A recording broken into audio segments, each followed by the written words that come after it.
저는 오늘 함께 읽은 본문 말씀을 통해서 몇 주간 여러분들과 함께 은혜를 나누고자 합니다. 오늘은 특별히 그 첫 번째 21절에 있는 베드로의 질문을 중심으로 함께 내용을 나누겠습니다. 오늘 함께 읽으신 본문 말씀은 베드로의 질문으로 시작됩니다. 21절 말씀을 보시면 베드로는 예수님께 나아가 다음과 같이 질문합니다. 주여, 형제가 내게 죄를 범하면 몇 번이나 용서하여 주리이까? 7번까지 하오리이까? 지금 베드로는 예수님께 나아가 용서에 대한 질문을 하고 있습니다. 그렇다면 베드로는 왜 갑자기 용서에 대한 질문을 하게 된 것일까요? 그것은 앞서 예수님께서 하신 말씀 때문입니다. 베드로는 오늘 본문 앞에 있는 내용들을 듣고 특히 그 중에서도 저희가 지난 시간까지 몇 주 동안 함께 살펴본 15절부터 20절까지의 말씀을 듣고 이와 같이 용서에 대해 질문한 것입니다. 15절 말씀을 보시면 예수님은 내 형제가 죄를 범하거든 권고하라 라고 말씀하십니다. 이 말씀을 듣고 베드로는 21절에서 형제가 내게 죄를 범하면 몇 번이나 용서하여 주리까? 라고 묻게 된 것입니다. 이 두 말씀을 통해 알 수 있는 것은 권고와 용서가 서로 연결되어 있다는 것입니다. 형제가 죄를 범했을 때 가서 권고하라고 하신 예수님의 말씀 안에는 이미 형제에 대한 용서가 전제되어 있습니다. 용서하는 마음이 없다면 자신에게 죄를 지은 형제가 회개하기를 원하는 마음으로 권고할 수 없기 때문입니다. 또한 용서하는 마음이 없다면 형제의 회개를 위해 끊임없이 권고하고 권면하려는 노력 또한 할 수 없을 것입니다. 용서 없는 권고는 권고가 아니라 또 다른 공격이며 복수에 불과할 것입니다. 지난 몇 주 동안 함께 살펴본 것처럼 예수님께서는 서로 높아지려는 마음으로 서로를 실족시키고 있던 제자들에게 그들의 죄를 지적하시면서 실족해 함이 얼마나 무서운 죄이며 그들이 실족시키고 있던 자들을 하늘 아버지와 주 예수께서 얼마나 귀하게 여기시는지를 말씀해 주셨습니다. 하나님 아버지는 천군 천사를 통해 성도 한 생명을 지키시고 보호하십니다. 그리고 주님은 형제의 죄로 인해 실족함을 받아 잃어버린 한 마리의 양과 같은 성도를 끝까지 찾아가셔서 회복시키시고 다시 은혜의 자리로 인도해 주십니다. 그리고 주님은 은혜의 자리로 회복된 성도로 하여금 자신에게 죄를 지은 형제에게 가서 권고하도록 하십니다. 그 권고로 인해 그 형제가 자신의 죄에서 돌이켜 은혜의 자리로 돌아오게 하시기 위함입니다.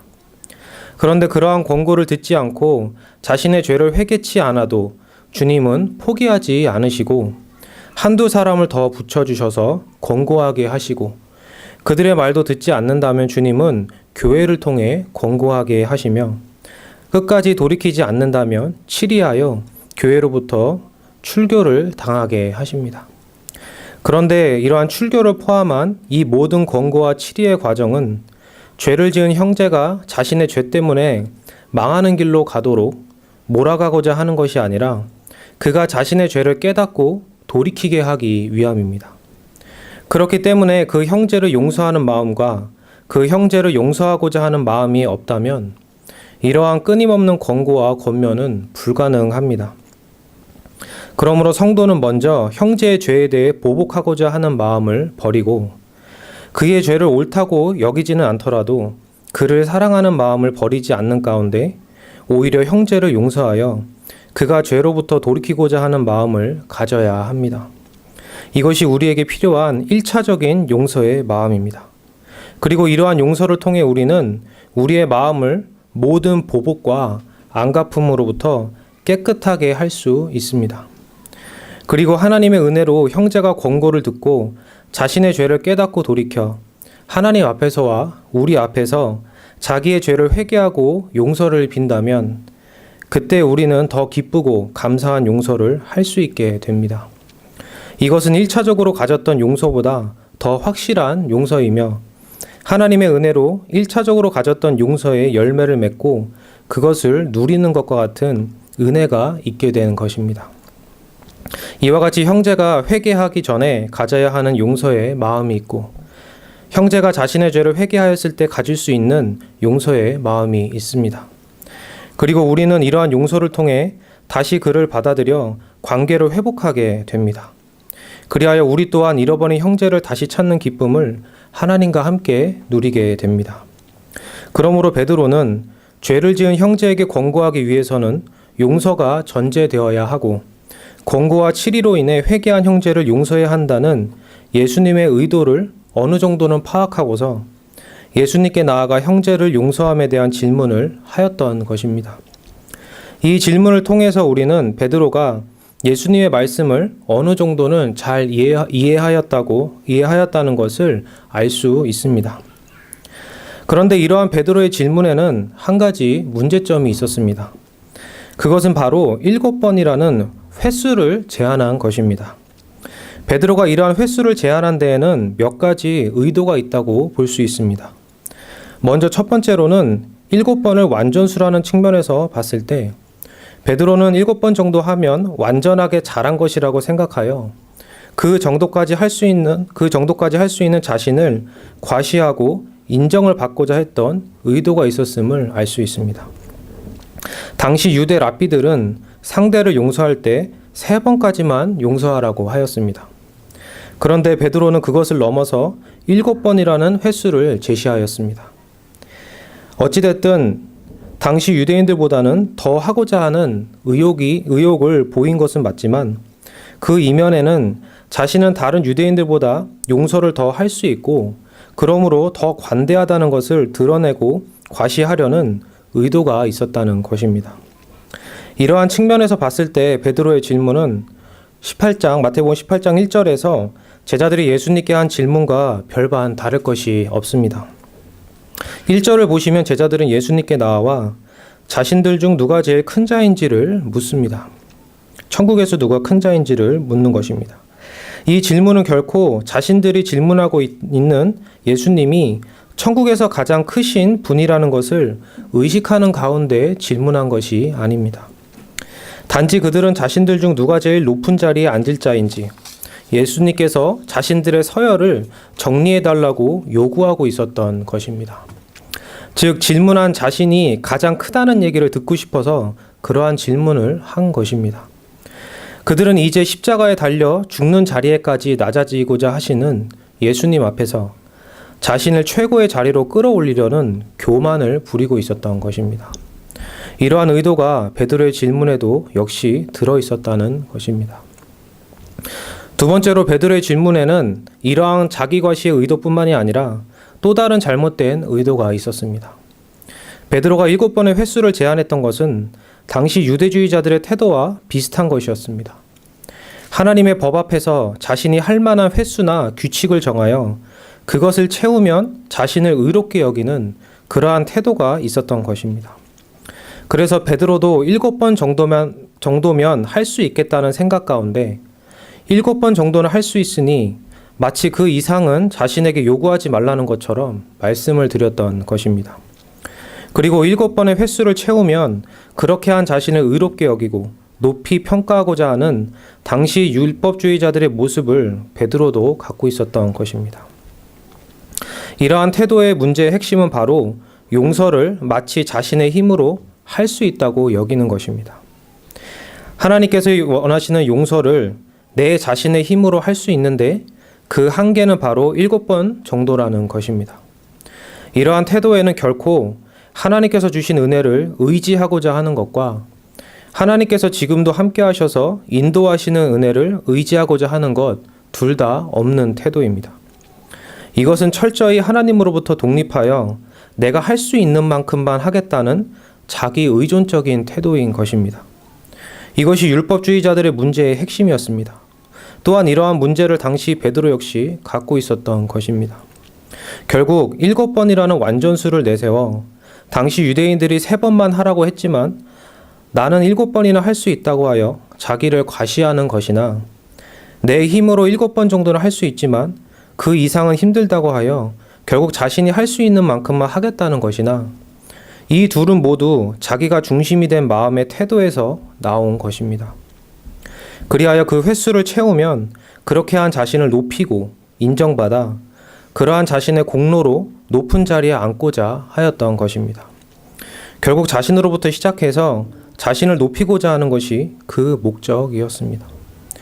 용서라는 아주 중요한 주제를 갖고 하나님께서 그리스도 안에서 주시는 용서를 드러내고자 함이 아니라, 그리고 자신의 죄로 인해 멸망의 길로 가고자 하는 형제를 불쌍히 여기고 그를 회복시키고자 하는 진정 상대를 위한 용서가 아니라 오직 자기 자신을 위한, 자기 자신을 높이고자 하는 용도로서 용서를 이용하고 있었던 것입니다. 그렇다면 그렇게 높아지고자 한 제자들의 끝은 무엇이었습니까? 최후의 만찬 자리에서까지도 서로 누가 높은지를 갖고 싸우던 제자들의 끝은 예수님을 배반하는 것이었습니다. 그들은 자기가 높아지는 데 있어서 가장 중요한 역할을 하고 계시다고 생각했던 예수님께서 잡히시고 십자가에 못 박혀 죽으실 때 다 도망갔습니다. 그리고 베드로는 그러한 예수님을 저주까지 하였습니다.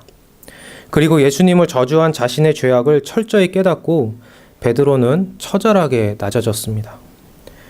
자신이 얼마나 낮은 자인지, 얼마나 큰 죄인인지를 진정으로 돌아보게 된 것입니다.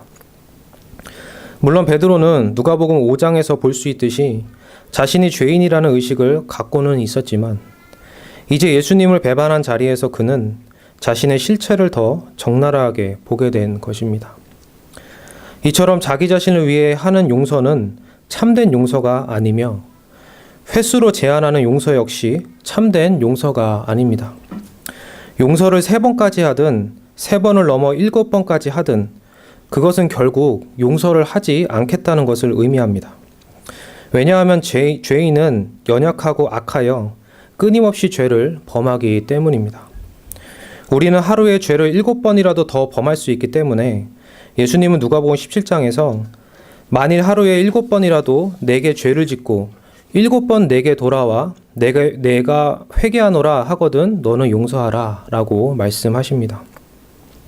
사람이 100년을 산다고 생각했을 때 하루에 7번씩 죄를 짓는다면 평생 25만 번의 이상의 죄를 짓게 됩니다. 그렇기 때문에 3번에서 7번 정도 용서를 한다고 해서 한 사람의 죄를 다 용서해 줄 수 없을 뿐만 아니라 죄인의 부패한 본성 그 자체도 용서해 줄 수 없습니다. 그러므로 횟수를 정해서 용서하겠다는 것은 결국은 참된 용서를 하지 않겠다는 것입니다. 3번 또는 7번만 용서하겠다는 것은 결국은 3번까지 또는 7번까지는 참겠지만 그 이상이 넘어가면 더 이상 용서와 자비는 없고 그 죄에 대한 합당한 처벌만 있을 뿐이라는 것을 의미합니다. 그러나 사람은 결코 합당한 처벌을 할 수 없습니다. 그 이상의 보복만 할 뿐입니다. 3번이나 7번이라는 횟수를 넘기면 사람은 3번과 7번 동안 참아왔던 것을 다 쏟아내어 보복하고 안갚음을 할 것입니다. 그렇다면 그것은 결코 용서가 아닙니다. 단지 마음에 쌓아두며 참고 있는 것 뿐입니다. 어떻게 보면 보복할 기회를 엿보고 있다가 허용치를 넘어서면 자신이 세운 횟수라는 규칙을 자신의 보복을 정당화하는 도구로 사용할지도 모릅니다. 그렇다면 이것은 가인이나 라멕이 그랬던 것처럼 자신에게 죄를 지은 자에게 7배 또는 77배를 갚겠다고 하는 것과 별반 다를 것 없는 태도인 것입니다. 그래서 예수님은 오늘 본문 22절에서 7번을 70번까지 용서하라고 말씀하십니다. 이것을 통해서 예수님께서는 490번이라는 용서의 횟수를 정해주고자 하시는 것이 아닙니다. 또는 25만 번이라는 어떠한 횟수를 정해주시고자 하는 것도 아닙니다. 예수님께서 이렇게 말씀하신 이유는 바로 진정한 용서를 하라고 말씀하시는 것입니다. 3번 또는 7번이라는 횟수를 정하여 용서해주는 척을 하는 것이 아니라 진심 어린 용서, 마음의 중심으로부터 우러나오는 참된 용서를 하라고 말씀해 주시는 것입니다. 그래서 오늘 본문 35절에서 예수님께서는 각각 마음으로부터 형제를 용서하라고 말씀하시는 것입니다.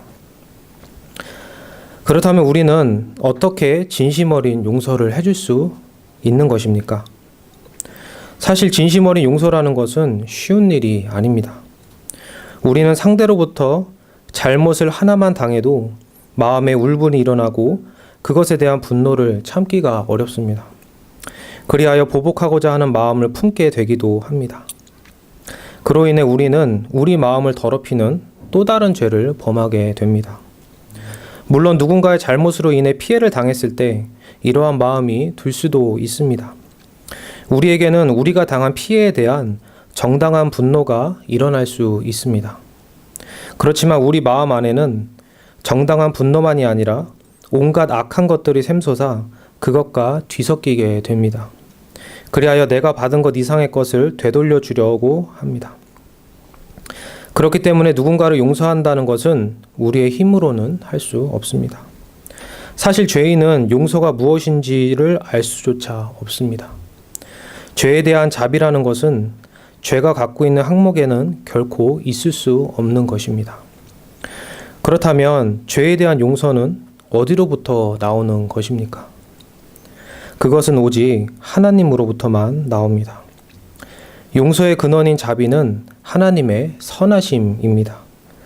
악으로부터는 절대 그것이 나올 수 없습니다. 가인과 라멕이 자신에게 죄를 지은 자에게 7배 혹은 77배의 보복을 하겠다고 선언한 것처럼 악으로부터는 보복만이 나올 뿐입니다. 그러나 하나님으로부터는 바로 용서가 나옵니다. 하나님께서는 죄인을 용서하시는 분입니다. 하나님은 지극히 선하셔서 무한히 용서하시는 분입니다. 우리가 평생 살며 25만 번 이상의 죄를 지어도 하나님은 용서해 주십니다. 뿐만 아니라 우리 마음이 죄로 인해 오염되고 부패하여 죄악의 근원이자 공장이 되었음에도 불구하고 그리스도 안에서 우리를 사랑하셔서 우리의 전 인격을 용서하시고 우리를 거듭나게 하시고 깨끗하게 하셔서 자신의 자녀 삼아주시는 분이 바로 하나님이십니다. 그뿐만 아니라 하나님은 이러한 죄악된 우리를 용서하시고자 자신의 독생자이신 예수 그리스도를 십자가에 못 박기까지 하여 값을 지불하게 하신 우리의 아버지이십니다. 그러므로 우리는 하나님을 의지해야 합니다. 용서의 근원이신 하나님을 의지해야 합니다. 하나님의 샘에서 나오는 무한한 용서를 받아 누리며 그것을 다른 사람에게 흘려 보내야 합니다. 그것을 받아 가공하고 무엇을 더해야 하는 것이 아니라 받은 것을 그냥 그대로 흘려 보내는 것이 바로 우리 신자의 역할입니다. 그러므로 끊임없이 높아지고자 하는 자기 자신을 부인하고 세상의 정욕을 십자가에 못 박고 우리는 그 무한한 샘에서 나오는 생명수를 마음껏 마셔야 할 것입니다. 그러나 베드로는 15절부터 20절까지의 말씀을 듣고 죄 지은 형제를 용서하라는 메시지는 잘 들었지만 19절과 20절의 말씀처럼 그 용서를 하나님 아버지와 우리의 중보자이신 예수님을 의지함으로 하라는 메시지는 듣지 못했던 것입니다. 그래서 오늘 본문 말씀에서 주님은 한 가지 예화를 통해 우리가 상대를 용서할 때 무한한 빚을 탕감해 준 왕이신 하나님을 바라보고 그분에게서 받은 것으로 형제를 용서해야 함을 강조하고 계십니다. 이 예화에는 많은 의미들이 담겨 있지만 우리가 먼저 오늘 생각해 봐야 할 것이 바로 이것입니다. 어느 주석가는 10,000달란트를 오늘날의 금액으로 환산하면 약 120억 달러, 우리나라 돈으로 하면 약 14조 원이 넘는 금액이라고 말합니다. 한 개인에게 14조 원이나 되는 빚이 있다는 것도 놀라운 일이지만 그것 중 단 1원도 받지 않고 그 빚을 전부 다 탕감해 주신 왕은 더 놀랍습니다. 물론 예수님께서 말씀하신 10,000달란트라는 금액이 꼭 이러한 120억 달러나 14조 원이라는 특정 금액을 가리키는 것은 아닙니다. 예수님께서 그러한 큰 금액을 말씀하신 것의 핵심은 바로 우리가 갚을 수 없는 빚이라는 것을 강조하시는 데 있습니다. 그런데 이러한 수치를 통해 우리는 우리가 지은 죄의 대가가 얼마나 큰지를 조금이나마 알 수 있습니다. 그런데 하나님께서는 그러한 우리의 큰 빚을 갚는 것을 갚을 능력이 없는 우리에게 요구하지 않으시고 자신의 아들이 자신의 목숨으로 그 빚을 대신 갚게 하셔서 우리를 용서해 주셨습니다. 그러므로 우리는 이러한 큰 수치를 통해서 또한 하나님의 은혜가 얼마나 큰지를 알 수 있습니다. 그러므로 우리는 큰 값을 지불하셔서 우리를 용서해 주신 그 은혜의 하나님과 그분이 주신 용서에 주목하지 않는다면 결코 형제를 용서할 수 없습니다. 받은 은혜를 세어보지 않는다면 3번 또는 7번이라는 횟수로 제한하는 용서를 빙자한 참음을 인색함으로나 억지로 하게 되는 것만 있을 뿐입니다. 그러나 받은 은혜를 세어본다면 우리는 인색함으로나 억지로가 아니라 즐거운 마음으로 용서를 흘려 보내줄 수 있을 것입니다. 물론 이러한 용서가 단번에 되는 것이 아니고 오랜 시간이 필요할 수 있으며 우리 안에 은혜를 의지하는 가운데 수많은 씨름이 있어야 하겠지만 그럼에도 불구하고 참된 용서는 불가능한 것이 아닙니다.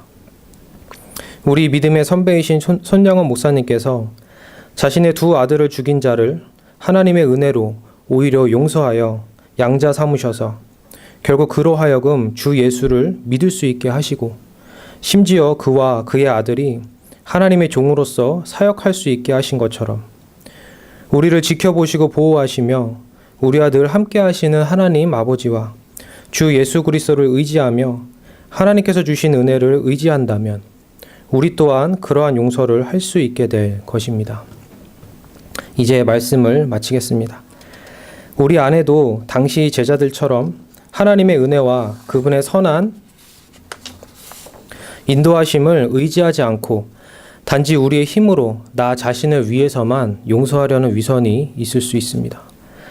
그리고 용서를 내가 할 수 있는 만큼 하려는 그런 죄악된 마음 또한 있습니다. 그럴 때마다 우리는 우리 자신을 부인하고 주님이 지신 십자가를 바라보며 하나님께서 원하시는 참된 용서, 그리고 진정 상대를 위한 참된 용서를 해야 할 것입니다. 이렇게 할 때 그 용서는 진정 나에게도 유익하며 나를 바르게 세워주는 용서가 될 것입니다. 우리가 사는 세상은 끊임없이 죄가 일어나고 그러한 죄로 인해 우리의 마음은 수없이 많이 상하며 살아가고 있습니다. 그리고 우리 또한 나도 모르게 내 말과 행위로 심지어 나의 눈빛이나 아주 작은 어떠한 것으로도 상대에게 상처를 주고 힘들게 하는 경우가 많이 있습니다. 그러므로 용서가 없다면 하나님과 우리와의 관계, 그리고 우리와 다른 사람들의 관계는 결코 개선될 수 없고 더욱 악화되기만 할 것입니다. 용서가 있어야 바른 권고와 권면이 가능하며 관계가 회복되고 더 깊어질 수 있습니다. 그러므로 우리의 삶에 있어서 이 용서라는 주제는 너무도 중요합니다. 그러므로 이렇게 중요한 일을 아무 능력 없는 나 자신을 의지함으로 바르게 행하지 못하는 죄를 범하는 것이 아니라 오직 무한한 용서의 근원이신 하나님만을 의지함으로 용서가 우리 마음에서부터 바르게 이루어질 뿐만 아니라 우리를 통해 다른 사람들에게도 풍성히 흘러넘치는 은혜가 우리 십자가지기 교회 모든 성도님들과 한국교회 안에 가득하기를 간절히 소원합니다. 기도하시겠습니다. 거룩하고 자비로우신 하나님 아버지, 저희는 악하고 연약하여 작은 일에도 크게 분노하고 용서하기에 인색할 때가 많으며 참된 용서가 아니라 자기 중심적인 용서를 하려고 할 때가 있습니다. 이러한 저희를 긍휼히 여기시고 불쌍히 여겨 주셔서 하나님의 은혜를 바라보게 하시고 그것을 힘입어 하나님께서 주신 용서를 잘 흘려보내는 삶을 살아가게 하옵소서. 주님이 주신 용서로서 형제를 용서하고 다른 사람을 용서하여 우리 마음을 깨끗게 하고 하나님과의 관계와 다른 사람들과의 관계를 깨끗게 하고 관계의 회복을 누리는 저희가 되게 하여 주옵소서. 감사드리며 거룩하신 주 예수 그리스도의 이름으로 기도드립니다. 아멘.